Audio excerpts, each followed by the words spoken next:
प्रचण्ड मुक्त नेपाल, प्रचण्ड मुक्त कम्युनिस्ट आन्दोलन के बनायो त्यस्तो? घरमा बसेर ओलीलाई निकाले, प्रचण्डलाई निकालेको के अर्थ हुन्छ? निर्वाचन आयोगले मानेन कुरै, सिद्धि हामी विधिको शासनमा छौँ।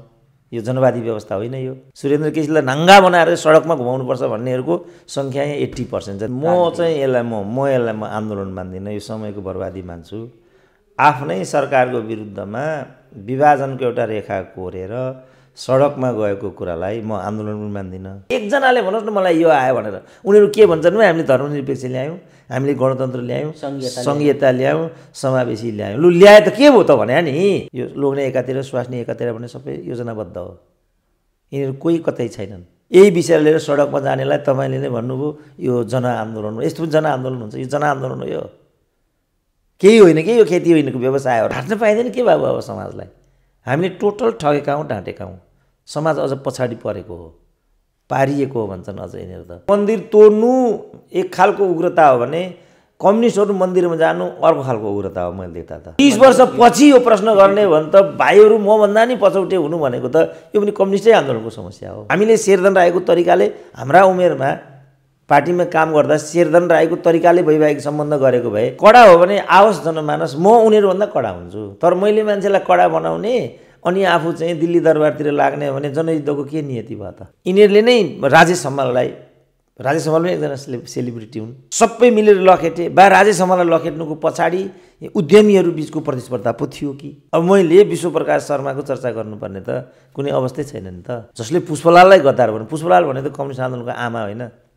जसले आमालाई बोक्सी भन्छ त्यो हरामीले अनि दिदीबहिनीलाई के भन्दो हो भन्नु त? त्यो ब्रह्मचार्य भन्ने हुनै सक्दैन।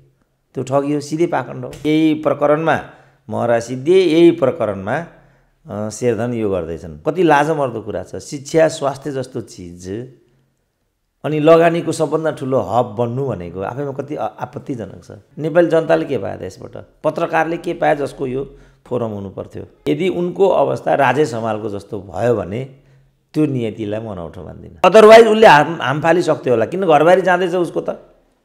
टाँट पल्टिँदैछ उसको त? बाबु म लाग्छु, गर्दैछु, मन्त्रीसँग कुरा गर्दैछु। 51 भन्दा 52 त जन्ती लान पाइँदैन त पञ्चायत गेटमा पुलिस बस्थ्यो, म यहीँ छु, यहीँ जन्ती जाने म। राइट मेन रङ प्लेसको जुन अभ्यास छ नेपाली समाजको, मैले त त्यो खेदजनक छ। अब मलाई थाहा छ नि यो यिनीहरूले जे भने, हामीलाई जे सिकाए, जनवादी विवाह, जनवादी संस्कृति, सादा जीवन, उच्च विचार, यो पाखण्डपूर्ण कुरा हो र ठगी हो। अब सुरेन्द्र केसीबाट तत्कालै भइहाल्छ भन्ने कुरा कहाँ छ? यो त मैले देख्नु पर्यो नि त। डाक्टर साहब स्वागत छ यहाँलाई। ल हस्, धन्यवाद। विवाह, मृत्यु, जन्म यी सबै कुरा पद्धति हुन्, जीवन व्यवहारका आधारभूत विषयहरू हुन् भनेर बुझिन्छ। तर शेरधन राईले गरेको विवाह चाहिँ आलोचना, खिसिट्युरी सँगसँगै कतिपय तारिफका विषयमा पनि जस्तो जोडिएको छ र सामाजिक सञ्जालमा बढी आलोचना नै भएको छ। एउटा उमेर, अलि परिपक्व उमेर भएको एउटा मानिसले विवाह गरो, किन चर्चा र आलोचनाको विषय भयो डाक्टर साहब? यस्तो विषय किन हुन्छ? त्यसको मैले त जे गरे पनि विरोध गर्नुपर्छ भन्ने हो कि त्यहाँ समस्या पनि देखियो? त्यसको 2-3टा कुरा यदि आलोचना भएको छ भने त्यसको पछाडि 2-3टा कुरा भएको हुनुपर्छ भन्न ठान्छु म। एउटा कुरा त के भने यो जुन वैवाहिक सम्बन्ध भयो त्यसको उमेरको स्थिति अनुमेलपूर्ण देखियो। एउटाको उमेर 48 वर्ष, दुलैको उमेर 20-22 वर्ष भनेपछि त्यो अलिकति विसङ्गतिपूर्ण हो कि भन्ने। अझ 52 तिरको उमेर भन्ने भनाइ पनि छ सञ्जालमा, विभिन्न आलोचना भएका छन्। एउटा त्यो भयो। अनि अर्को चाहिँ उनीसँग जोडिएकी एकजना अर्की युवतीको पनि बारम्बारको उनीमाथिको प्रहार, असन्तुष्टि, ती विषयहरू कहिलेकाहीँ सहमतिमा टुङ्गिए इत्यादि, ती महिलामाथि कारबाही गर्ने के भन्ने कुरा पनि हामी सामाजिक सञ्जालमा छ्यापछ्याप्ती सुन्थ्यौँ। दोस्रो चाहिँ यो। तेस्रो, उनले त आफूलाई कम्युनिस्ट नेता भनेको छ। अब कम्युनिस्ट नेता भन्ने बित्तिकै खालि नेतृत्वको मात्रै कुरा भएन, पदको मात्रै कुरा भएन, विचारको मात्रै कुरा भएन, पार्टी सङ्गठनको मात्रै कुरा भएन, सँगसँगै एउटा जीवन दर्शनको, जीवन पद्धतिको र योबाट चाहिँ कस्तो सन्देश दिन खोजिँदैछ। किनभने अर्को पक्ष चाहिँ मोडल भन्ने छ। एउटा मोडल भन्ने बित्तिकै उपभोक्तावादी संसारको एउटा पुँजीवादी उपज हो। त्यो मोडल भनेको पुँजीवादी वस्तु हो। शरीरको प्रदर्शनद्वारा भन्नुपऱ्यो आफ्नो व्यवसायलाई आफ्नो प्रतिभालाई बजारमा लैजाने नामलाई चाहिँ मोडल भनेका छन् यिनीहरूले। र त्यो मोडललाई हेर्ने आफ्नै कोण प्रतिकोणहरू पनि छन्। अब ती सबै कुरा त्यहाँ प्रयुक्त हुन जाँदा यसले कस्तो सन्देश दिन्छ त, त्यो सन्देशको खोजी हो जुन तपाईँले यता त्यता भन्नुभएको छ। त्यो उनीहरूको आशा निराशा भन्दा पनि अब हामीले यसबाट के सिक्ने त नेताज्यू मन्त्रीज्यू सिक्छ अब भनेपछि त सबै मोडलको पछि लाग्नुपर्ने हो कि? कम्युनिस्ट पार्टी त जनवादी विवाह भन्थे, सादा जीवन उच्च विचार भन्थे। यसले के दिन्छ त मेसेज? किनभने यी समयमा विवाहहरू ठुलो रकमका 2 करोड 3 करोडका खर्चबाट विवाह गर्ने, तड्किला भड्किला विवाह मात्रै होइन पार्टी इत्यादि पनि त्यसरी नै गर्ने, व्रतबन्ध अझ इङ्गेजमेन्टमै 10 लाख 15 लाख खर्च गर्ने र 100 जनाको जन्ती लिएर जाने। अब यही बिचमा हामीले भनौँ न लोकमान सिंह कार्कीले आफ्नो छोरीको विवाह गरे, उनले 51 जना जन्ती चाहिँ प्रवेशै दिएनन् तीभन्दा अरूलाई। अब यिनीहरूको कुरा गरौँ, यहाँ चाहिँ प्रधानमन्त्रीको ध्यान आकर्षण, राष्ट्रपतिको ध्यान आकर्षण, मन्त्रीहरू जन्तीमा जाने भन्ने सबै कुरा हामीले देख्यौँ नि त। त्यसपछि मलाई लाग्छ यो विषय चाहिँ एउटा टिका टिप्पणीको प्रकरण बनेको हो। जस्तो मार्क्सवादी दृष्टिकोण विवाह यौन र जीवन पद्धतिबारे जुन खालको व्याख्या र विचार निर्दिष्ट गरिएको छ त्योभन्दा बाहिर गएको हुनाले यो आलोचना भयो भन्ने हो तपाईँको? होइन, यसबाट के सन्देश जान्छ? जनवादी सांस्कृतिक मान्यताभन्दा बाहिर गएको हुनाले यो आलोचना भयो भन्ने हो तपाईँको तर्क? त्यो होइन मेरो, त्यो मासलाई छ त्यसरी दीक्षित गरिएको छ नि त। र त्यही आदर्श बोकेर हिँडेका एउटा नेता हुन्। अब त्यो आदर्शको कित्तामा उभिएका नेताले दिने चाहिँ सन्देश कस्तो हुनुपर्छ भन्ने प्रश्नलाई मैले प्रस्तुत मात्रै गरिदिन खोजेको। अब मलाई थाहा छ नि यो यिनीहरूले जे भने हामीलाई जे सिकाए, जनवादी विवाह, जनवादी संस्कृति, सादा जीवन, उच्च विचार, यो पाखण्डपूर्ण कुरा हो र ठगी हो, यो हुँदैन भन्ने त मलाई कसैले सिकाउनै पर्दैन। तपाईँको थेसिसको निष्कर्ष पनि त्यो मलाई राम्रोसँग थाहा छ। अर्को ज्वलन्त प्रमाणित भयो विषय। अब उनीहरूले त त्यो कुरा मानेका छैनन्। जस्तो मार्क्सकै एउटा कुरा आयो, अब यिनको के कुरा गर्ने, यिनका महागुरुकै कुरा गरौँ न। मार्क्सकै सन्दर्भमा के आयो भने मार्क्सलाई अत्यन्त स्नेह श्रद्धा माया गर्थिन् जेनी मार्क्सले। किनभने मार्क्स हुन् भन्ने कुरा उनलाई थाहा थियो। मान्छे के हो भन्ने मान्छेले थाहा पाउँदैन नि। म के हो भन्ने कुरा कसले थाहा पाउँछ र? पुष्पलाललाई गद्दार भन्ने हरामीहरूले मलाई थाहा पाउँछन् र? मलाई थाहा छ नि मलाई यिनीहरूले कसरी हेर्छन्, म को हुँ, मलाई कसैले भन्नुपर्छ र? मलाई आफै थाहा छ। जसले पुष्पलाललाई गद्दार भन्यो, पुष्पलाल भने त कम्युनिस्ट आन्दोलनको आमा होइन, जसले आमालाई बोक्सी भन्छ त्यो हरामीले अनि दिदीबहिनीलाई के भन्दो भनौँ त? त्यसले बजारमा पुर्याउँदैन? मलाई केही भ्रम छैन। मार्क्सको बारेमा एउटा प्रकरण आयो, त्यस्तै जेनी मार्क्स अन्त्यमा बिरामी भइन्।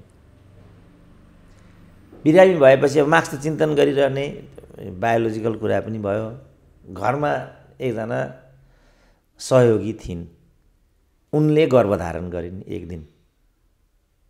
यो कुरा जेनीले थाहा पाइन् भने साह्रै ठुलो पीडा हुन्छ र उनले थाम्न सक्ने छैनन् भन्ने कुरा मार्क्सका अभिन्न मित्र एङ्गेल्सलाई थाहा थियो, जसले यो कुरा थाहा पाए। त्यसपछि उनले के गर्थे भने यो गर्भ मेरो हो। एङ्गेल्सले त्यो भन्थे। त्यस्ता साथी सुरेन्द्र केसीले पाउँछ होला त अहिले? सुरेन्द्र केसीलाई नाङ्गा बनाएर सडकमा घुमाउनुपर्छ भन्नेहरूको सङ्ख्या 80% छ। तिनले मलाई इज्जत गर्लान्, मेरा केही कमी कमजोरी भयो भने पनि तिनीहरूले मलाई व्यवस्थापन गर्दैनन् भन्ने त मेरो त आशै छैन नि। मार्क्सका पालादेखि यो समस्या विद्यमान थियो। किन? यौन त वास्तविकता हो, यसलाई कसरी व्यवस्थापन गर्ने भन्ने मात्रै चुनौती हो। यो यौन भन्ने विषय होइन भन्ने कुरा त पाखण्ड हो नि। यो चाहिँ ब्रह्मचारीहरू पैदा हुने स्रोत थियो हो नि त। त्यो ब्रह्मचार्य भन्ने हुनै सक्दैन, त्यो ठगी हो, सिधै पाखण्ड हो, हुनै सक्दैन। एउटा पण्डितले त्यो चाहिँ भाषण दियो भने म पत्याउँदिनँ। यिनीहरूले आदर्शको कुरा गर्ने पनि पण्डितले ब्रह्मचार्यको कुरा गर्नु र कम्युनिस्टले यौन र विवाह इत्यादिको कुरा गर्ने एउटै कुरा हो। त्यसो मलाई भ्रम छैन। खालि मैले के भनेको भने योबाट समाजले, युवाले, त्यो पार्टीले के सन्देश पायो त? लु उनले भनौँ न के मैले भन्नु खोजेको भन्छन् होला त उनले, यो मात्रै मैले प्रश्न उठाइदिन खोजेँ। ठिक छ डाक्टर साहब, यसमा धेरै जाने कुरा पनि भएन, निजी जीवनको बाटो, उनलाई मन पर्यो बिहे गरे। तर विवाहका अवस्थाहरूबारे चर्चा उनले ठुलो प्रश्न उठाइदिए कि अब विवाहलाई कसरी हेर्ने भन्ने। स्वस्थानीमा 70 वर्षका कोनिके ब्राह्मणलाई 13 वर्षकी 7 वर्षकी ब्राह्मणी भन्ने हामी कथा सुन्थ्यौँ। आज यो स्थिति आयो, त्यही आधारमा त्यो किताब नै च्यात्नुपर्छ भनेर त एउटी कमरेडनीले हाउसमै भाषण उठाएकी थिइन्। तर त्यसको नकारात्मक पक्ष त्यो भए पनि सकारात्मक अन्य पाटा पनि थिए। तर सकारात्मकलाई नहेर्ने यी नेताहरूको समस्या देखियो होला। शेरधन राईका सकारात्मक, यो विवाहका सकारात्मक पाटा आगामी दिनमा देखिएलान्। तर जे विषय अहिले आयो, यो विवाहका हाम्रा चलन र पद्धतिहरू र उमेर समूहमाथि प्रश्न, एउटा चर्चा, एउटा भनौँ एउटा नयाँ खालको परिस्थितिको चर्चा चाहिँ गर्नुपर्ने स्थिति शेरधनले निम्त्याइदिनु भयो। सायद यसले एउटा समाजलाई सकारात्मक चर्चाका निम्ति बहस नै सिर्जना गरिदिएको छ। युवाहरूले व्यङ्ग्य गरेर चुनौती भयो हामीलाई भन्ने तर्क पनि सामाजिक सञ्जालमा राखेको हामी देख्छौँ। तथापि यो सन्दर्भमा यो विवाहलाई अनमेल विवाहको रूपमा व्याख्या गरिएको छ। कतिले त्यो भनेका छन्, हो पनि अनमेल विवाह हाम्रा समाजका विवाह पद्धतिहरूका विवाहमध्ये एउटा अनमेल विवाह पनि एउटा विवाहको चरित्र हो। कानुनी रूपमा यो विगतमा कस्तो थियो अनमेल विवाहबारे मान्छे कानुनी पाटो कस्तो थियो र आजको अनमेल विवाहलाई को सन्दर्भमा यो विवाहबारे डाक्टर साहबको कस्तो धारणा छ अलिकति राख्नु। यो त अब उनीहरूको सहमतिको कुरा भयो। उनीहरू मियाँ बिबी राजी है तो क्या गरेका काजी भन्ने एउटा हिन्दीमा सन्देश त अब सकारात्मक गएको जनताले आम मानिसले हेरिराखेकै छन्। सन्देश के हो र उनीमाथि प्रश्न यौनजन्य र यौनिकजन्य जीवनबारे उनको दृष्टिकोण के हो भन्ने कुरालाई पनि हेरेका छन् र बालिकाले अर्को प्रश्न उठाइराखेकै पनि छन्। कता के हो भन्ने कुरा जोडेर मान्छेले भोलि यो पर्गेल्ने कुरातिर उनले जवाफ दिनै पर्ने स्थितिमा उनले आफूलाई उभ्याएका छन् शेरधनले। तथापि विवाहका पद्धतिहरू र त्यसका कानुनी आधारहरू विगतमा कस्ता थिए, आज हामी कहाँ आइपुग्यौँ, विवाहबारे अलिकति चर्चा गरौँ। अब यो तथापिलाई पहिला सम्बोधन गरिदिउँ। तथापि चाहिँ लाई टेको लाउने हो भने त तथापिले महरालाई सिद्ध्यायो। तथापिको यहाँ गुन्जाइस हुँदैन, किनभने यही प्रकरणमा महरा सिद्धिए, यही प्रकरणमा शेरधन यो गर्दैछन्। तथापिको हकमा यति मात्रै हो। जहाँसम्म अनमेल विवाह इत्यादिको कुरा छ, सामान्यतया 10 वर्षको भिन्नता सहज मानिन्छ सामान्यतया। अब यहाँ त डबलले पनि मानिरहेको छैन, 44 मान्ने हो भने यस्तो बेला विगतका विवाह, हाम्रो समाजका विवाह पद्धतिहरूमा अनमेल विवाह, गन्धर्व विवाह, माघी विवाह, भागी विवाह, यस्ता अनेकौँ विवाहका चरित्रहरू छन् नि। यो विवाह कानुनी रूपमा कस्तो हुन्थ्यो विगतमा भएको भए? कानुनी मेरो विचारमा कानुनी विषय भन्छ। यो हदको दूरीबाट कानुन वैवाहिक सम्बन्ध स्थापित गर्न वर्जित हो। विगतको हाम्रो मिल्दैन, इतिहासलाई हेर्ने हो मिल्दैन यस्तो। आज मिल्छ कि मिल्दैन? यो अब आज त मिल्न थाल्यो, जे पनि होइन। आज त 51 भन्दा 52 त जन्ती लान पाइँदैन त। पञ्चायत गेटमा पुलिस बस्थ्यो, म यहीँ छु, यहीँ जन्ती जाने म यहीँ छु। 21औं नम्बरमा परेर भित्र पस्न, 51 नम्बरमा परेर भित्र पस्न नपाएको यहीँ जिउँदैछु। लोकमानले 5 वर्ष अगाडि यो गरेका छन्। छोरीको विवाह उनले अख्तियारको प्रमुख हुँदा 10 वर्ष कति भयो गर्दाखेरि चाहिँ उनले 51बाट 52लाई त्यहाँभित्र पस्न दिएनन्। तर राधाकृष्ण मैनालीको छोराको तपाईँले विगत पल्टाउनु भयो भने बुद्धिमान तामाङको छोरी हो कि छोराको बिहा उनीहरूले गृहमन्त्री हुँदा उनले चाहिँ म गृहमन्त्री हुन्छु भन्ने एकचोटि एउटा प्रस्तावै ल्याउँदाखेरि किन भन्दा मेरो छोरीको बिहा छ भनिदिए। गृहमन्त्रीले छोरीको बिहा गर्यो, जिल्ला शिक्षा अधिकारीले छोरीको बिहा गर्ने भयो भनेदेखि सम्पूर्ण साधन स्रोत चाहिँ उसले त्यहाँ खर्च गरिदिँदो रहेछ। अब विगतको र अहिलेको त तपाईँ तुलनै नगर्नु। यो गर्ने हो भने त ऊ बेला त राजनीति नै सिद्धिन्थ्यो। कुनै हालतमा राजनीतिक रूपमा त्यसले खुट्टा टेक्न सक्दैन थियो ऊ बेला चाहिँ। अब अहिले त त्यो कुरा नै आदर्श बनेको छ। त्यस कारण मैले भने यसले दिन खोजेको सन्देश र अन्तत्वगतवा भन्नुपऱ्यो के सन्देश त्यहाँ दिन्छ भन्ने कुरा मात्रै हाम्रो लागि चासो छ। अर्काको व्यक्तिगत कुरामा कुनै चासो छैन हामीलाई। डाक्टर साहब, यो यही सन्दर्भमा राजनीतिका नेताहरू, राजनीतिमा लागेका मानिसहरूले 2-3 खालका प्रश्न उठाइदिएका छन् समाजमा। नेपाली काङ्ग्रेसको प्रवक्ता जस्तो जिम्मेवार पदमा बसेका विश्वप्रकाश शर्मा कान्तिपुरमा ऐना कार्यक्रम चलाउन सुरु गरे। नेपाली कम्युनिस्ट राजनीतिमा लागेर एउटा पार्टीको जिम्मेवार हैसियतमा पुगेको मुख्यमन्त्री शेरधन राई विवाह गरेर चर्चामा गए। विवाहले पनि चर्चामा आए। यी दुईटा घटनाले दुईटै पक्षबाटबाट सामाजिक सन्देश दिइराखेको छ। विश्वप्रकाशले के गरेका हुन्, त्यत्रो राजनीतिको नेता प्रवक्ता, उनैले कार्यक्रम चलाउनु पर्ने, यत्रा पत्रकार भए दुनियाँमा, उनले के सन्देश दिन खोजिरहेका हुन् र यिनले के सन्देश दिन खोजेका हुन् भन्ने दुईटा कुरा एकैचोटि गयो क्या समाजमा। कसरी हेर्नुहुन्छ यसले? अब मैले चाहिँ जहिले पनि लोकतन्त्रको सैद्धान्तिकरण गर्नुको पछाडि यही तर्कले काम गर्थ्यो। राइट मेन राइट प्लेस हुनुपर्छ, रिवार्ड एन्ड पनिसमेन्टको सिस्टममा जानुपर्छ है। राम्रो काम गर्नेलाई प्रवर्धन गर, नराम्रो काम गर्नेलाई चाहिँ नसिहत देऊ, दण्डित गर, जरुरी पऱ्यो भने दण्डितै पनि गर्नु पऱ्यो, तर एकैचोटि दण्डित गर्ने होइन, स्पष्टीकरण माग्ने, सुध्रिने मौका दिने। तपाईँलाई म एउटा कुरा भन्छु इन्ट्रेस्टिङ, युरोप अस्ट्रेलियातिर कस्तो रहेछ भने कुनै सवारी चालकले गल्ती गर्यो भने एकपल्ट, दुईपल्ट, तीनपल्ट गल्ती गरिसकेपछि त्यसलाई चाहिँ कहिल्यै पनि सवारी चलाउन नपाउने गरी लाइसेन्स रद्द गरिदिँदो रहेछ। तर त्यो गर्ने बित्तिकै उसको पेसा त त्यही सवारी चालन हो।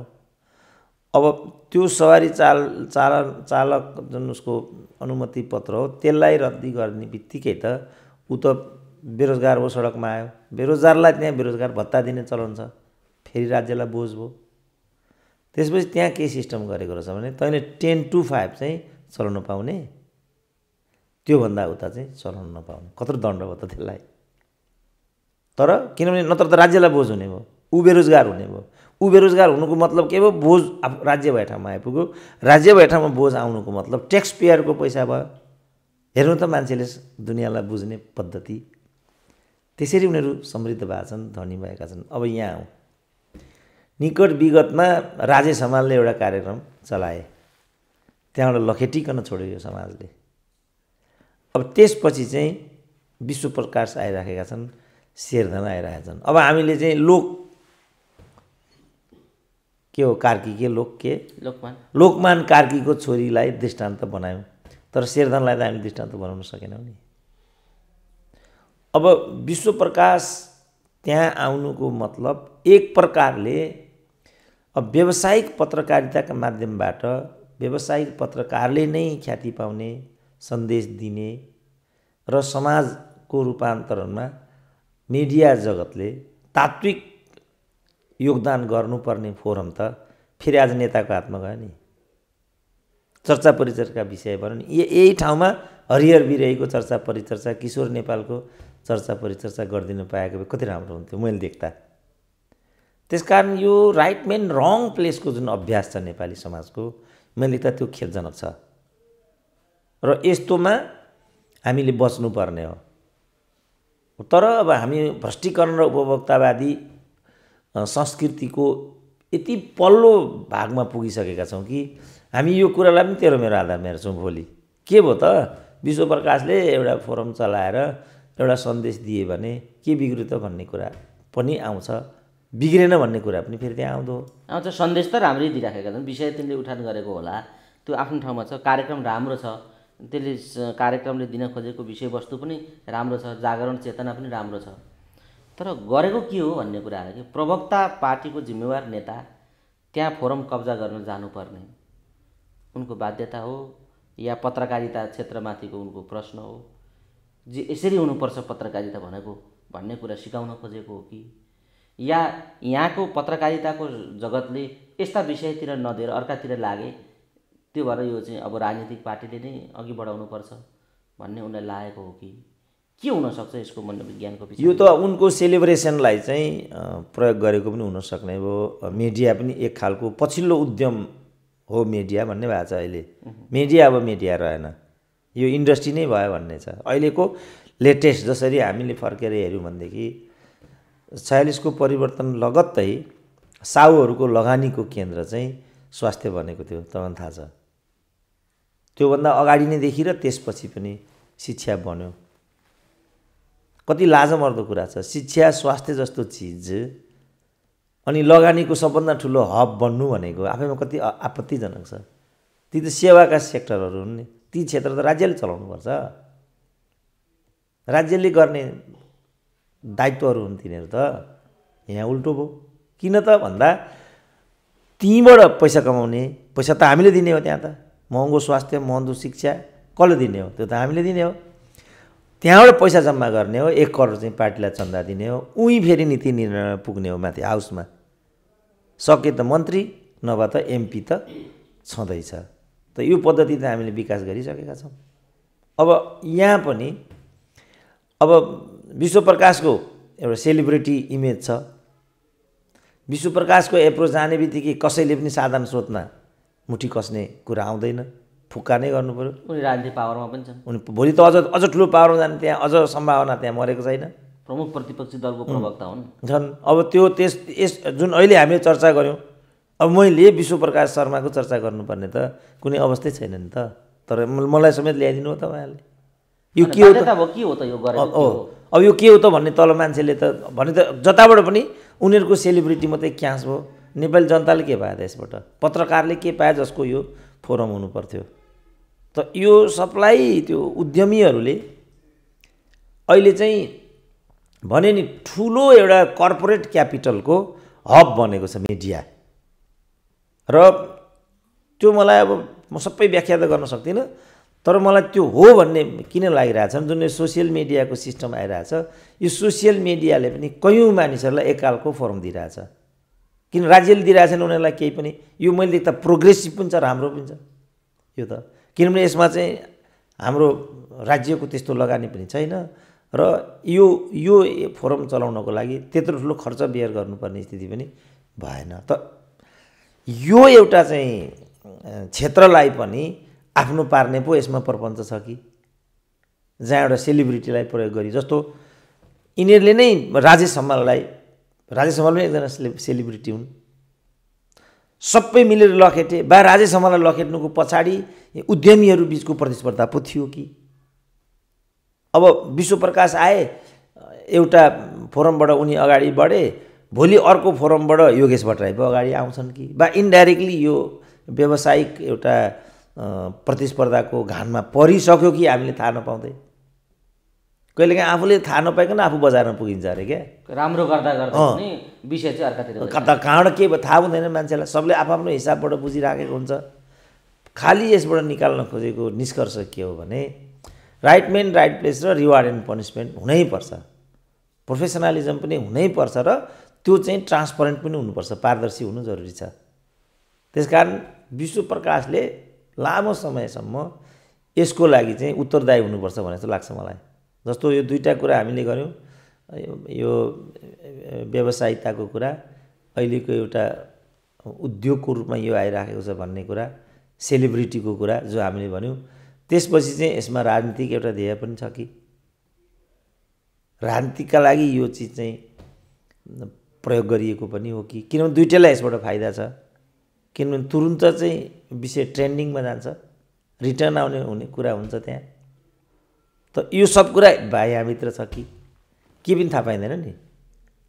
मुख्य कुरा चाहिँ के भने त्यो तहको नेताले यो भूमिकामा उभिनु कतिको उपयुक्त हुन्छ। जस्तो मलाई अहिले पनि सम्झना छ,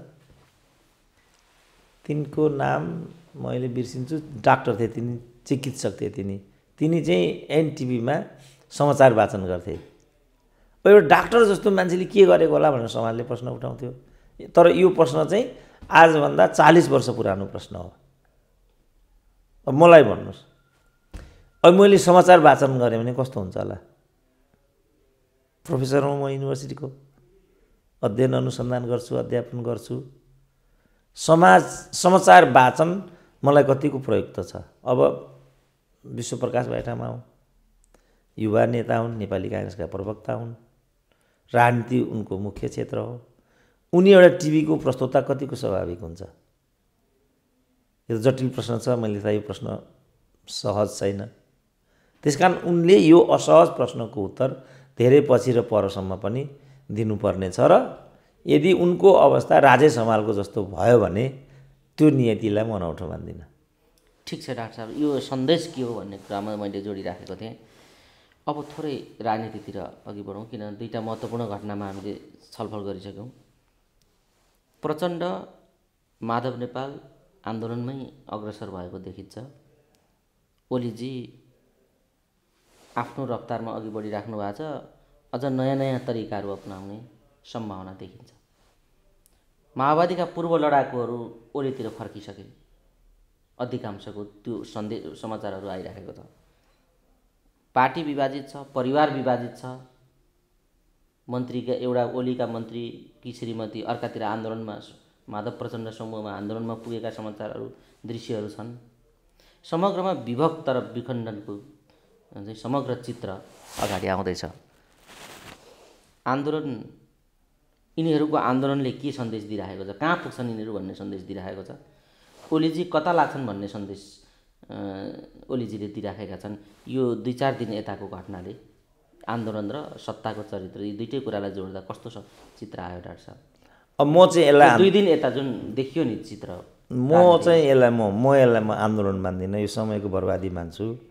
आफ्नै सरकारको विरुद्धमा विभाजनको एउटा रेखा कोरेर सडकमा गएको कुरालाई म आन्दोलन पनि मान्दिनँ, जनादेशको पनि यो उल्लङ्घन मान्छु र म आफ्नो खेद यसमा प्रकट गर्न चाहन्छु। सिद्धो यो आन्दोलन होइन। त्यसपछि निर्वाचन आयोगले पनि जे मैले भने तिमीहरूको विभाजन नै होइन म मान्दिनँ भन्यो भन्ने पनि, अब हामी राजधानी बाहिर छौँ, त्यो कुरा सुन्यौँ। काठमाडौँमा गएपछि यसको फोरफारक गरौँला।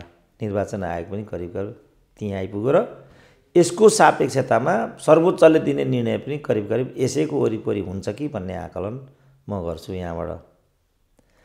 त्यसपछि जहाँसम्म केपी ओलीको कुरा छ, त्यो निर्वाचन आयोगको फैसलाले चाहिँ कसलाई बेनिफिट दियो?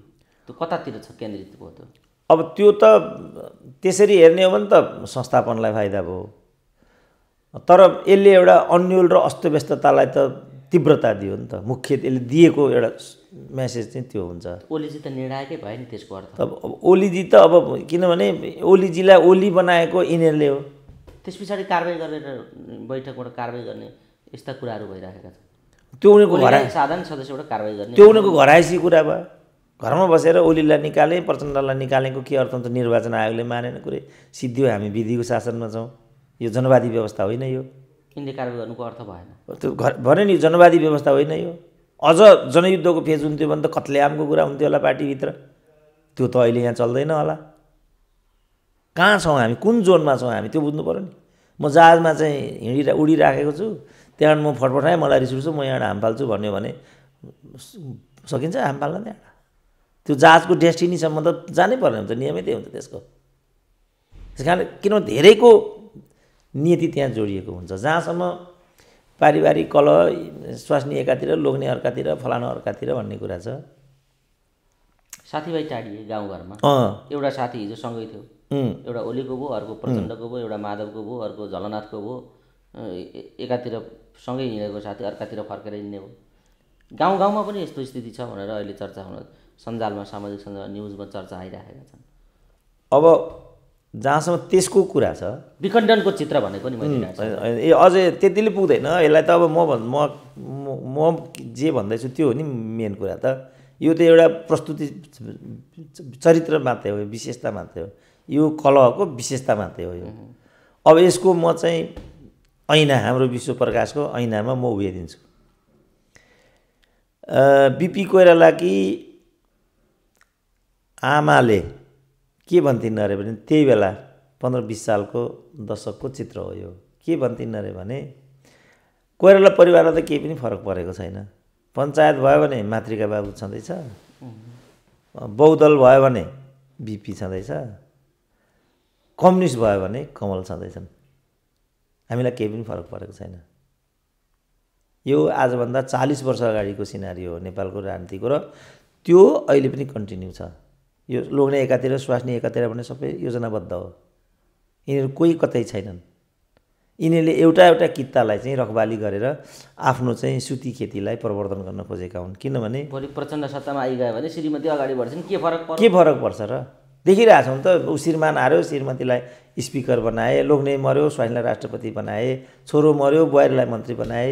यो राजनीति हो भनेर तल त्यस्तै यो राजनीति हो, यही विषय लिएर सडकमा जानेलाई तपाईँले नै भन्नुभयो यो जनआन्दोलन हो। यस्तो पनि जनआन्दोलन हुन्छ, यो जनआन्दोलन हो। यो केही होइन कि यो खेती होइनको व्यवसाय हो। र मैले भन्न खोजेको कुरा चाहिँ के हो भने यिनीहरूले राजनीतिलाई चाहिँ व्यवसाय बनाएका छन्, राजनीति व्यवसाय होइन।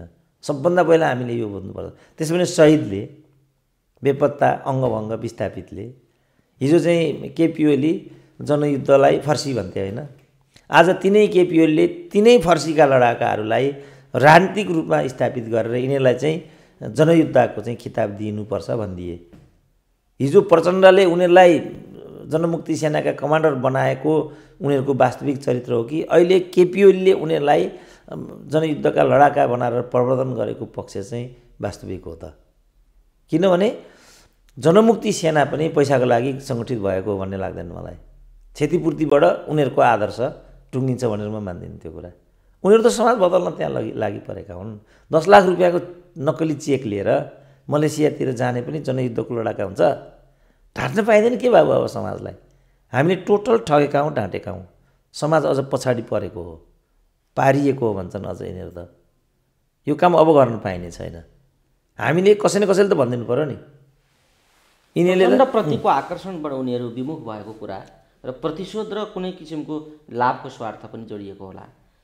त्यसको ज्वलन्त दृष्टान्त त देखियो नि त। त्यो चाहिँ परिणाम भयो। को दोषी हो त? होइन, यो त मूल नेतृत्व यसको लागि त दोषी हुन्छ भन्ने कुरा त छ्याङ्गै छ। तर यो लडाकुको दायाँ बायाँ जुन विषय आयो नि, यसले पनि खतरनाक सन्देश त दियो। होइन, यो त मणि थापाहरूको बादलहरूको अर्को संस्करण हो नि बाबु। त्यो त फेरि हामीले भनिदिनु पर्यो नि। आखिर उनीहरू पनि लडाकु अनि एउटै भूमिका हो नि। मणि थापा बादलहरू टोपबहादुरहरू मन्त्री हुनु र कहाँसम्म भनेको छ त प्रभु नारायण शाहले। प्रभु नारायण के अरे तिनको नाम? प्रभु नारायण शाह होइन, प्रभु के हो चौधरी? प्रभु शाहले चाहिँ प्रचण्ड मुक्त नेपाल, प्रचण्ड मुक्त कम्युनिस्ट आन्दोलन के बनायो त्यस्तो? त्यो राजनीति टिप्पणी हो? यो हदसम्म यिनीहरू भन्छन् एउटा मन्त्री पदको लागि। किनभने त्यति भन्नको लागि ट्याउट्याउ मन्त्री बनाएको केपी ओलीले तिनलाई। फेरि लडाकुको पनि भोलि त्यही रूपमा प्रस्तुति भयो भने यो कस्तो सन्देश हो त? यो लडाकुले गर्ने काम हो। यो लडाकु त एउटा कजको लागि त्यहाँ आबद्ध भएका हुन्। मैले चाहिँ विषयलाई केन्द्रित यहाँ गर्नुपर्छ भनेर म चाहिँ त्यसरी यो विषयलाई बुझ्छु। अब के हो र एउटा भन के इत्यादि। जिल्लामा कहिले जन्म गाउँ, कहिले मन्त्रीका गाउँ, कहिले जनताका घर दैलामा तपाईँ पुग्न थाल्नु भएको छ। तर मान्छे भन्दैछन् कि अब सुरेन्द्र केसीले खिचडी पकाउनै पर्छ, उहाँ भित्रभित्र पकाउँदै हुनुहुन्छ भन्छन्। पकाउँदै हुनुहुन्छ? होइन, मैले त एउटा जागरणको पृष्ठभूमि र दायित्व वहन गरेको भन्दा पर विषयलाई बुझिरहेको छैन। मेरो दायित्व के त? अब म एउटा शैक्षिक जीवनबाट पनि रोक्ने दायित्व सुरेन्द्र केसीको भन्दैछन् मान्छे। जे व्यथिति भयो, जे टिप्पणी भयो, जे अहिले बेइमानी भयो, राष्ट्र जोगाउने, व्यथिति रोक्ने, थिति बसाउने, जनताको नेतृत्व गर्नुपर्ने डाक्टर सुरेन्द्र केसी तपाईँ आउनु पर्यो भनेर मान्छे त सञ्जालमा मुड्की पारिरहेको छ। अब त्यो त उहाँहरूको चाहिँ म प्रतिको एउटा सद्भावना हो, त्यसलाई म उच्च एउटा सम्मान पनि गर्छु नै। तर मेरो भनाइ के भने अब हामी पूर्ण रूपमा रूपान्तरित हुनु पर्यो। आफू विषयलाई एकदमै जस्तो हो त्यस्तो रूपमा बुझ्नु पर्यो। विषय कस्तो हो त? यो जनयुद्ध के हो? डाक्टर सुरेन्द्र केसीले भनेको पुगो, जे भविष्यवाणी गरे त्यही पुगो। यो विषय भनेको सुरेन्द्र केसीले भने जस्तो हो भन्न थाले मान्छे। अब त्यसो हो भने त्यसलाई साकार बनाउनु मानौ यो सङ्ख्या बढो, आम रूपमा माने मान्छेले, हुन्छ के? त्यो हो भने त मैले अगाडि आउनु पर्यो नि। किनभने मैले भने तपाईँहरू विश्वभरिबाट नेपाल फर्किने हो भने म तपाईँहरूको त्यो जगलाई विषय बनाएर अगाडि जान म तत्पर छु। त मैले धेरै पहिला भनिसकेँ। अहिले मेरो विषय के छ भने सुरेन्द्र केसी अगाडि जानुपर्छ मात्रै भन्ने, तर आफूहरू चाहिँ आफ्नो तम्बु कसिरहने हो भने त एक्लै मैले कहाँ जाने, कसरी जाने? त्यो त भड्कालालाई हालिदिने कुरो हो। अनि त्योबाट के हुन्छ त? यो त जनयुद्ध लडे जस्तो हुन्छ। शहीदले त्याग नगरेका जनयुद्धको लागि कुनै न कुनै रूपमा हामीले पनि माओवादी जनयुद्धलाई होस्टे हैँसे डाक्टर देवेन्द्र राज पाण्डे, डाक्टर सुन्दरमणि दीक्षित, कृष्ण पहाडी उनीहरू माओवादी थिएनन् नि। त्यस्तो चिजलाई त उनीहरूले यहाँ ल्याएर स्वास्नी छोरीमा ल्याएर फसाइदिए भने अब मेरो त चाहिँ त्यो राजनीतिक शौर्य त वास्तवमा होइन। मैले त एउटा बौद्धिक भूमिका मात्रै खेल्दै आएको हुँ। अब बौद्धिक भूमिका खेल्ने मान्छे आजदेखि म चाहिँ चुनावको तम्बु गाड्न आए त हाम्रा रविन्द्र मिश्रहरू लन्डनदेखि फर्केर आए। अरू कैयौँले चाहिँ बाबुरामले 10 वर्षमा 10वटा राजनीतिक दल खोले। के भयो र अब सुरेन्द्र केसीबाट तत्कालै भइहाल्छ भन्ने कुरा कहाँ छ? यो त मैले देख्नु पऱ्यो नि त। नत्र त अझै यसले निराशा भोलि अहिले त म एउटा अँध्यारोको जुनकिरी त छु। विश्वभरिका मानिसले यस्तो पर्यो उस्तो पर्यो यो विषय उठाइदिनु पर्यो उस्तो कुरा गरिदिनु पर्यो त्यति आशाको केन्द्र त म भएँ। केही समय भए पनि त्यो मान्छे त बाँच्यो नि। घरबारी जाकट राखेर मलेसियाबाट डाक्टर साहब इन्जिनियरले हामीलाई भूकम्पमा बेइमानी गरेर घुस खाएर कमिसन खाएर हाम्रो आज यो हालत बनाइदियो विषय उठाइदिनु पर्यो भन्छन्। कोही चाहिँ भिसा नवीकरण भएन अनलाइन भने काठमाडौँमा आउँदाखेरि कम्प्युटरले नि काम गर्दो रहेछ। यहाँ फर्केर आउँछु भनेर मलेसियाबाट यहाँ आएँ। आउँदा यहाँ कोरोना भइसक्यो टिकट बर्बाद हुन आँट्यो। डाक्टर साहब बोलिदिनु पर्यो कमसेकम। अदरवाइज उसले हाम फालिसक्थ्यो होला। किन घरबारी जाँदैछ उसको त टाँट पल्टिँदैछ उसको त। बाबु म लाग्छु गर्दैछु मन्त्रीसँग कुरा गर्दैछु अरूसँग कुरा गर्दैछु। कमसेकम उसले जीवनको मोडलाई गलत ठाउँमा पुर्याउनबाट त एकछिन भए पनि रोक्यो भने के जान्नु भोलि कसले देखेको छ र के हुन्छ भोलि? बा उसको अगाडि ठुलो एउटा भाग्यको फल पो फल्दैछ कि? अँध्यारोमा जुनगिरीको काम हो नि यो त। अब मैले जस्तो मेरो बाबुरामकै जस्तो नियति भयो भोलि अनि त्यो जुनगिरीको भूमिका कसले खेल्छ त भोलि? त्यसकारण मैले म जस्तो अर्को मान्छे पनि जन्माउनु परेको छ। त्यो पनि दायित्व छ मसँग। त्यो कारणले म हिँडिरहेको छु। हिजो म राजधानीबाट बाहिर निस्किँदा सभा हलमा जाँदाखेरि हुटिङ हुन्थ्यो भने अब आज मैले धेरै राम्रो त्यहाँ रेस्पोन्स पाइराखेको छु। तर त्यति पर्याप्त छैन। त्यसलाई शक्तिमा बदल्नु पर्नेछ। त्यसलाई सङ्गठित स्वरूप दिनुपर्नेछ। पानीलाई चाहिँ के भने व्यवस्थित विधिबाट अगाडि बढाइयो भने बल्ल त्यो इन्धन हुने हो नि। त्यहीँबाट बिजुली पैदा हुने हो। त्यसलाई असरल छोड्यो भन्दा त्यो त बाढीको रूपमा जान्छ र त्यसले त विनाशको एउटा भूमरी त्यहाँ सिर्जना गर्छ। त्यसको मतलब पहिला जनता आफ्नो विचारमा जनतालाई तयार गर्छु त्यस पछाडि धक्का दिन्छु भन्ने हो त होइन। अब त्यो अलिक कडा हो। यो विषय हो नि त अहिले चाहिएको यो अवस्थालाई त कडा हो भने आओस् जनमानस म उनीहरूभन्दा कडा हुन्छु। तर मैले मान्छेलाई कडा बनाउने अनि आफू चाहिँ दिल्ली दरबारतिर लाग्ने भने जनयुद्धको के नियति भयो त? कडा होइन शहीदको त्याग त्यहाँ खतरा हो त्यो। खोइ त परिणाम आयो आज। लु भनौँ एकजनाले भन्नुहोस् न मलाई यो आयो भनेर। उनीहरू के भन्छन् भने हामीले धर्मनिरपेक्ष ल्यायौँ हामीले गणतन्त्र ल्यायौँ सङ्घीयता ल्यायौँ समावेशी ल्यायौँ। लु ल्याए त के भयो त भने नि जनविरक्त अनि जे ल्यायौँ भनेर गर्व गर्ने कुरा उनीहरू गरिराखेका छन्। त्यसैले देश ध्वस्त भयो भन्ने अनि खोइ त अनि तर्क मान्छे गरिराखेका त हुँदो त होइन। देखियो यो त बाढी जस्तो भयो त। अघि मैले भने नि त्यही पानीलाई व्यवस्थित गऱ्यौँ भने हामीले शक्तिमा रूपान्तरण गर्न सक्छौँ। त्यही पानीलाई असरल छोड्यौँ भने हामी बाढीमा डुबेर समाप्त हुन्छौँ। यहाँ त्यही भइरहेछ। ठिक यही कुरालाई करेक्सन गर्नुपर्छ। हुसु र तुलसीहरूको सङ्घर्ष जस्तो यहाँ ताण्डव गरेर जे गर्न खोजिएको थियो हिजो त्यसलाई रोकियो र भोलि त्यो गर्न खोज्नेहरू पनि पछि अब असफल हुनेछन्। त्यो गर्न दिइने छैन भनेर ओलीजीले यी विषयहरूमै प्रश्न उठाएका हुन् भन्ने कुरा मानिसको बुझाइ रहँदै गएको छ अहिले। र ओलीजी त्यही कारणले प्रतिगमनकारी र हिटलर हो भनेर विरोधीहरू आरोप लगाइराखेका छन्। कारण ठ्याक्कै यही हो भन्ने विषय छ। ठिक्क ओलीजी मन्दिर पनि जाँदैछन्। ओलीजी मन्दिर जानु, ओलीजीले निर्वाचनको घोषणा गर्नु, ओलीजीले कसैलाई नटेर्नु र ओलीजी आफ्नो रफ्तारमा अघि बढ्नुलाई पनि ठ्याक्कै यही सन्दर्भसँग जोडेर मानिसहरू बुझ्न कोसिस गरिरहेका छन्। बुझाउन प्रयत्न कसैले गरिराखेको पनि देखिन्छ। ओलीजी यही बिन्दुमा आइपुगेका हुन् त्यस्तो देखिन्छ? त्यस्तो देखिँदैन। किनभने ओलीजीमा रूपान्तरणको प्रक्रिया छ भन्ने लाग्दैन मलाई। मन्दिर गए नि त हजुर रूपान्तरण हो भन्दैछन् मान्छे। होइन त्यो जस्तो मन्दिर जानुलाई पनि एउटा मुद्दा बनाइदिरहेको। त्यो त मन्दिर तोड्नु एक खालको उग्रता हो भने कम्युनिस्टहरू मन्दिरमा जानु अर्को खालको उग्रता हो मैले देख्दा त। यो एक्सट्रिमिजम चाहिँ मैले देख्दा उपयुक्त हुँदैन। त्यसो भने किन मन्दिर तोडेको हिजो? किन संस्कृत विश्वविद्यालयका धार्मिक सामग्रीहरू जलाएको त? पुस्तकै जलाए, पाठ्यक्रम नै सिद्ध्याए। अनि त्यसको के तर्क छ? किताबको के दोष छ र? जनताको सम्पत्ति त ज्ञानको भण्डार हो। त्यसको परिणाम धर्मनिरपेक्षता हो भनेर आज गर्व गर्ने अनि भने त गर्व। त्यस कारण अब जस्तो हुतु र तुत्सीको नै अहिले कुरा आयो। हुतु र तुत्सी चाहिँ लडे। त्यहाँ चाहिँ 90 दिनमा 10 लाख मान्छेको ज्यान गयो। 100 दिनमा प्रधानमन्त्रीलाई र उनका सेक्युरिटी अङ्गरक्षकहरू 10 जनालाई ठाउँ मारियो। हुतु र तुत्सुले एकअर्कालाई मार्ने मात्रै त्यहाँ कुरा भएन, मार्ने कुरा नमान्नेलाई पनि मारियो। त्यहाँ त यो किन गरेको भन्नेलाई पनि मारियो। अब जस्तो अहिले हामीले यो किन के हो जनयुद्ध, कसैले भनेको भए हिजो ती बचे होला त, बचेन। अनि आज के थियो त जनयुद्ध? किन यो भन्ने पार्टी कार्यकर्ता आन्तरिक रूपमै अनि कारबाहीमा परेको र कति त मारिएको घटना पनि यथार्थ हो। भनेपछि त्यो त क्रान्ति थिएन, त्यो त कुनै जनयुद्ध थिएन नि त। त्यो त अप्ठ्यारो बेला पनि मलाई लाग्छ कति मान्छेले यस्तो प्रश्न तै पनि उठाउन छोडेका थिएनन् नै भन्ने लाग्छ मलाई। यो भएन, यो राम्रो भएन साथी हो, यो उग्रवाद हो, यसले ठिक ठाउँ लैजान्छ भन्ने त्यो कुरा तर बिचारा उनीहरू त भौतिक रूपमै सिद्धिए।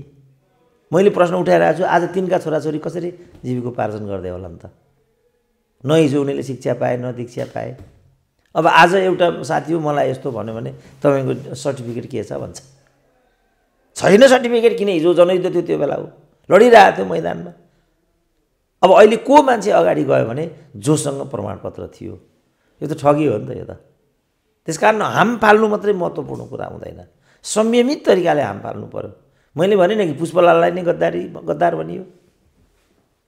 कम्युनिस्ट पार्टी स्थापना गरे पुष्पलालले, त्यहाँभित्र मतान्तर आए, अनि त्यो कारणले उनलाई गद्दार भन्नुपर्ने कति ठुलो गल्ती हुँदो रहेछ त। मन्दिर जाँदा ओलीलाई गद्दार भन्दैछन्। अब जहाँसम्म मन्दिरको कुरा छ, अब मन्दिर त्यसको मैले चाहिँ कस्तो भनेको छु भने, जस्तो मैले यो मन्दिरको बारेमा मैले पनि पहिला अनि डाक्टर साहबको कुरा छ, सिद्धान्त त जे हो त्यो गर। यस, मार्क्सवादले जे भन्छ कम्युनिस्ट हो भने त्यही गर, तपाईँको दृष्टिकोण त्यतापट्टि सिद्धान्त त व्यवहार गर भन्ने डाक्टर साहब होइन। त्यही चिजलाई पनि जस्तो मैले आफूलाई दृष्टि, म जस्तो आमा गाउँबाट जानुहुन्थ्यो काठमाडौँमा, मलाई पशुपति पुर्याइदिए भन्नुहुन्थ्यो। अनि कहाँ पशुपति भन्नुभयो त मैले, ल आमा हिँड्नुहोस्। आमा मन्दिरमा पूजाआजा गर्नतिर थाल्नुहुन्थ्यो।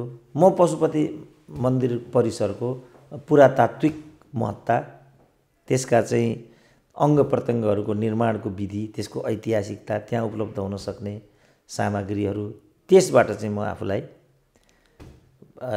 पृष्ठपोषक गराउने, म यो रूपमा मन्दिरको निरीक्षणलाई चाहिँ प्रयोग गर्ने। अब केपी ओलीको प्रधानमन्त्रीको निरीक्षण भ्रमण हो कि, प्रधानमन्त्री हो नि त देशको, ऐतिहासिक ठाउँ पनि हो कि, प्रश्न उठायो कि कसैले।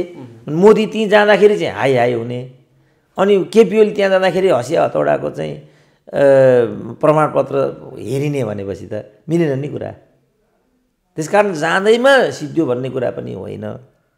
जस्तो प्रचण्डले नै भनौँ न, एकपल्ट भैँसी पूजा गरे धरानमा गएर चतरामा, अनि त्यो हुँदाखेरि चाहिँ क्रान्तिकै एउटा पक्ष हुने। केपी ओली पशुपतिमा जाँदाखेरि थपक्कै विसर्जनवाद हुने, कहाँबाट कुरा हुन्छ र? अब हामी बाठा भइसक्यौँ क्या। हामीले त एक समय, हामी त धन्न भनौँ न भाग्यमानी रहेछौँ, अहिलेसम्म हामी यति बोल्नको लागि हाम्रो ज्यान छ, जीवन छ। छोराछोरीलाई एउटा व्यवस्थापन गऱ्यौँ, अरू पनि भयो। कयौँ त बिचारा यहाँ विस्थापन भएर गयो होला, कयौँको ज्यान गयो, कयौँ अङ्गभङ्ग भए यस्तै कुराले। पुजारीलाई हिजो कालो मोसो लगाइयो, अघि पनि हामीले भन्यौँ पुस्तकालयहरू डढाइए। त्यो मुक्तिनाथ अधिकारी भने के अरे, त्यहाँ तिनले संस्कृतकै गुरु भएको हुनाले तिनीमाथि त्यो चाहिँ प्रहार भएको भन्ने छ।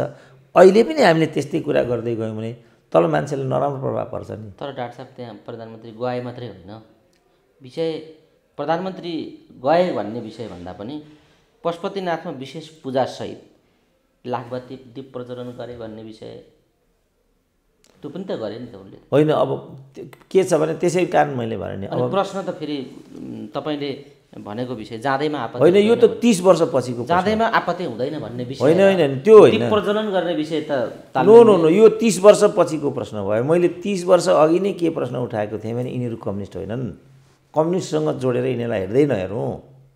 समग्र निष्कर्ष फेरि कम्युनिस्ट होइन। 30 वर्षपछि यो प्रश्न गर्ने भने त भाइहरू मभन्दा नि पछौटे हुनु भनेको त यो पनि कम्युनिस्टै आन्दोलनको समस्या हो।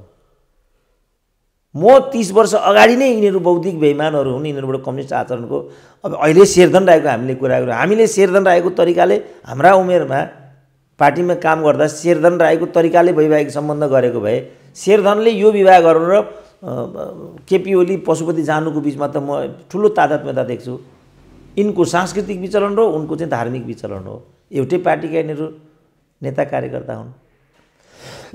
त यिनीहरूले चाहिँ आफ्नो सांस्कृतिक मान्यता अनुसारको व्यवहार गरिरहेछन्। किन संस्कृति भनेको के हो? संस्कृति भनेको मान्छेको आर्थिक सामाजिक चिन्तनको प्रतिबिम्बन हो।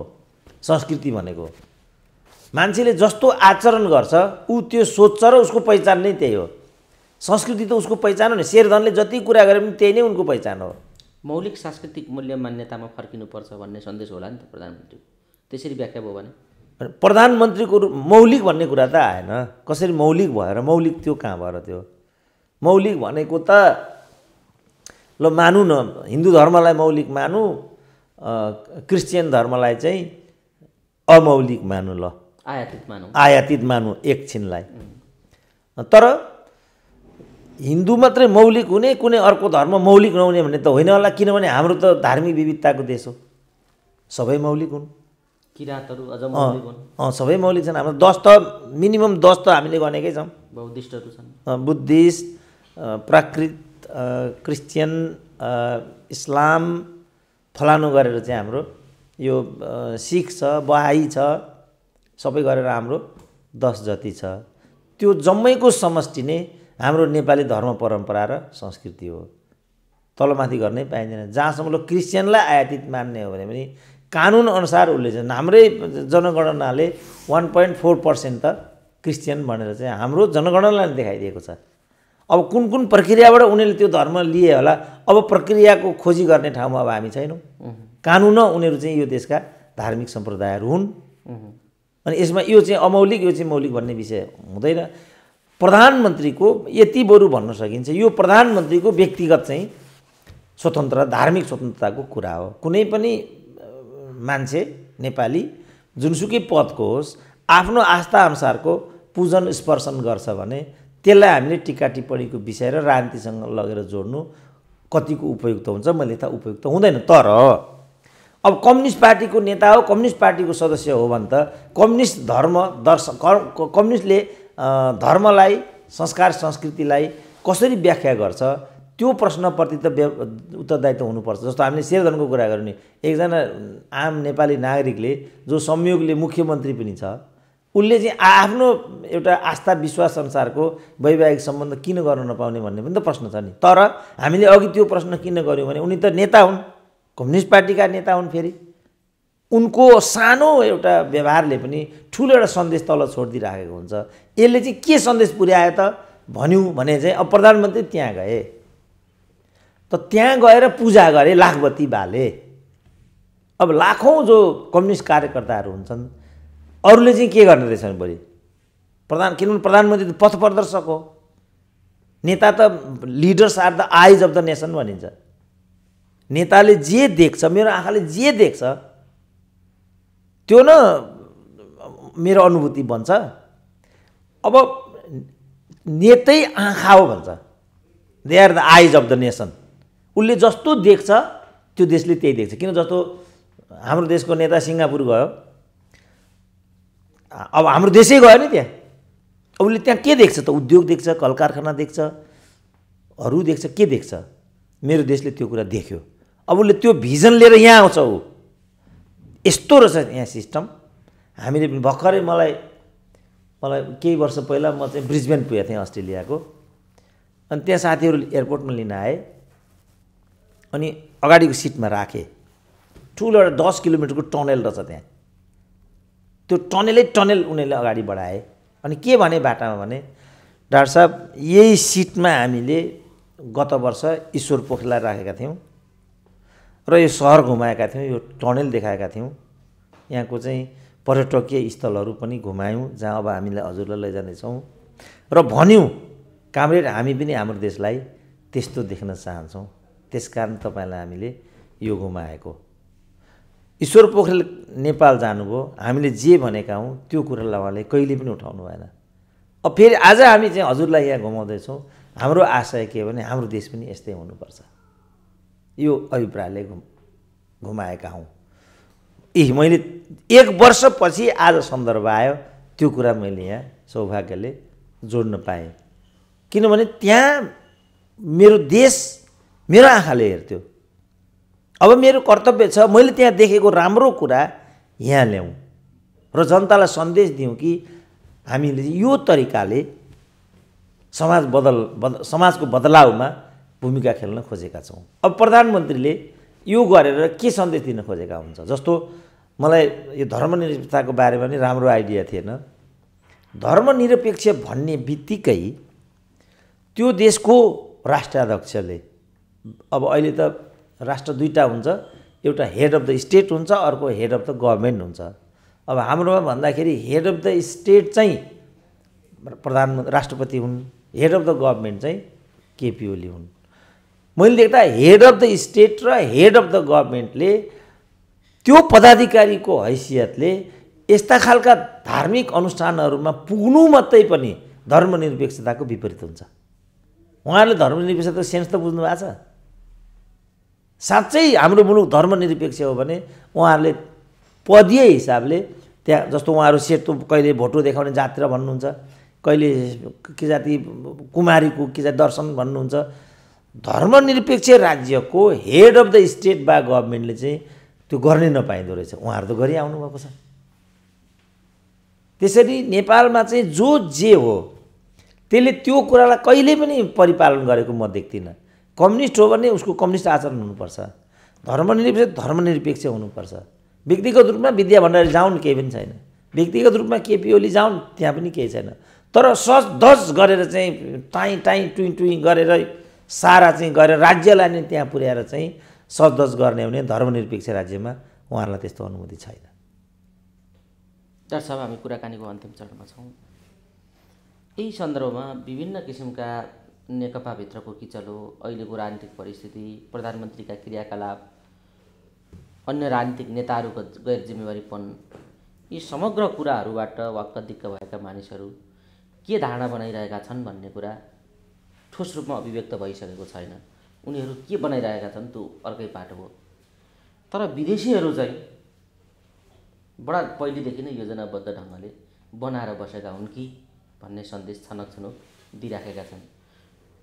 भारतीय ब्युरोक्र्याटका मानिसहरू हुन् या अन्य छिमेकी मुलुकका भूमिकाहरू हुन्, उनीहरू काहीँ न काहीँ अब राजा चाहिन्छ, नेपालमा राजा चाहिन्छ भनेर नेपालमा नेपाली जनतालाई के चाहिन्छ जनता त्यति ठोस रूपमा बोलेको देखिँदैन। तर उनीहरू चाहिँ राजा चाहिन्छ अब नेपाललाई भन्ने तर्क गरिराखेका छन्। अस्वाभाविक भएन यो? अस्वाभाविक भयो, तर हाम्रो सबै अहिलेको परिवर्तन त यस्तै अस्वाभाविक बाटोबाट यहाँसम्म आएको छ नि त। राज संस्था फर्किन्छ त होइन, राज संस्था फर्किन्छ कि फर्किँदैन भन्ने कुरालाई चाहिँ मैले त्यत्रो कहिले पनि मानेको छैन। किनभने त उनीहरूको इन्ट्रेस्टले काम गरेको छ भन्ने कुरा त स्वीकार्य होइन। त्यही त यसको व्याख्या हुँदैछ। अब मैले भनेको चाहिँ राज संस्था आउँछ कि आउँदैन भन्ने कुरा कहिले पनि महत्त्वको छैन।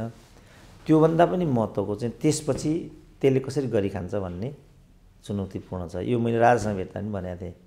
किनभने सरकार तपाईँकै शैलीको कारणले पछिल्लो कालमा जो गलत मानिसहरू चाहिँ अगाडि बढाइयो, त्यसपछि राज संस्थाको यो नीति बनेको छ भनेको थिएँ। राज संस्थासँग जोडिएका अहिले जम्मै मान्छेहरू माथिल्लो तहका मान्छे, आम मान्छेको कुरा नगरौँ, माथिल्लो तहकामा जो पटक पटक मन्त्री प्रधानमन्त्री भए सबभन्दा ठुलो गणतन्त्रवादी र धर्मनिरपेक्षवादीहरू तिनीहरू नै छन्। त्यहाँबाट बुझिन्छ कि राजाले कस्तो मान्छे च्यापेर हिँडिरहेको थियो। ती गलत मान्छे च्याप्नाले नै राज संस्थाको आजको नीति भयो। नत्र भने राज संस्था जहिले शक्ति हो त। त्यो शक्तिले जसले यो देशको निर्माण गर्यो त्यसले आज चाहिँ नागार्जुनमा भौँतारेर हिँड्नुपर्ने, पोखरामा के अरे अशोभनीय चाहिँ पहिरन लगाएर चाहिँ भौँतारिनु पर्ने त्यस्तो केही पनि कारण छैन नि त। त्यो भएको हुनाले चाहिँ राज संस्था यो नीति बिहोर्न बाध्य भयो भन्ने एउटा मेरो बुझाइ त्यो छ। अर्को जहाँसम्म बाहिरको कुरा छ, जनयुद्ध बाहिर बसेर गर्दा हुने, बाह्रबुँदी बाहिर बसेर गर्दा हुने, सबै परिवर्तनमा बाहिरले निर्णायक भूमिका खेल्न हुने र सक्ने, यो विषयमा चाहिँ नहुने नसक्ने भन्ने कुरा कहाँ छ? पटक्कै छैन। नम्बर 2, त्यो अस्वाभाविक पनि भएन। विषय कुनै विषय नै होइन नि। यहाँ त खालि तेरो मेरोले विषय हो कि भन्ने भ्रम सिर्जना भएको मात्रै। मेरो चाहिँ मैले चाहिँ जे गरे नै हुने हुन्छ। भनौँ न, अहिले एउटा आम कार्यकर्ताले एउटा मोडलसँग विवाह गर्दै हिँड्थ्यो भने त्यसको के हालत हुन्थ्यो होला? तर उनीहरूले त जे गरे पनि हुन्छ, जतिवटी श्रीमती ल्याए पनि हुन्छ। अझ हुन्छ नि, एउटा आम कार्यकर्ताले ल्याओस् त अहिले के हुन्छ? त्यस कारणले जुन यो दोहोरो मापदण्ड छ नि हाम्रो, यो डेन्जरस छ। प्रकरण 3मा चाहिँ मैले भन्न खोजेको कुरा के थियो भनेदेखि यो विदेशी चलखेलको सन्दर्भमा, हस्तक्षेपको सन्दर्भमा पनि गत महिना चाहिँ भारतीय विदेश सचिव पृथ्वीनारायण शाहको तत्कालीन राज्य गोरखामा गएर मलाई साह्रै ठुलो गौरव भएको छ आज कि यो राष्ट्रको निर्माता जसले यहाँबाट त्यो अभियान थालेका थिए त्यहाँ आउन पाउँदा मलाई ठुलो गौरव भएको छ। योभन्दा ठुलो सन्देश त नेपालमा राज संस्थाको पुनर्स्थापना हुने सङ्केततर्फको अर्को हुनै सक्दैन नि। यिनीहरू के भन्थे भने गोर्खा भनेको प्रतिक्रियावादको गढ हो, पृथ्वीनारायण शाह भनेको खुनी हमला हो, साम्राज्यवादी हो, यहाँका लाउकेहरू चाहिँ त्यो भन्थे। जहाँ बसेर यी लाउकेहरूले त्यो सम्पूर्ण कुरा गरेका थिए, धन्दा चलाएका थिए, त्यहीँको मालिक आएर चाहिँ के भन्छ, मलाई साह्रै गौरव आज भइराखेको छ किनभने म पृथ्वीनारायण शाहको घरमा आएँ। यो आफैमा सन्देश होइन। अब कोही बुझ्दैन भने त्यसलाई के माथिबाट आचमन गराइदिने, त्यो उसको समस्या हो। विषय क्लियर छ नि। धन्यवाद डाक्टर साहब, अमूल्य समय दिनुभयो। यो महत्त्वपूर्ण समय र संवादका लागि यहाँलाई धेरै धेरै ल हस्, धन्यवाद।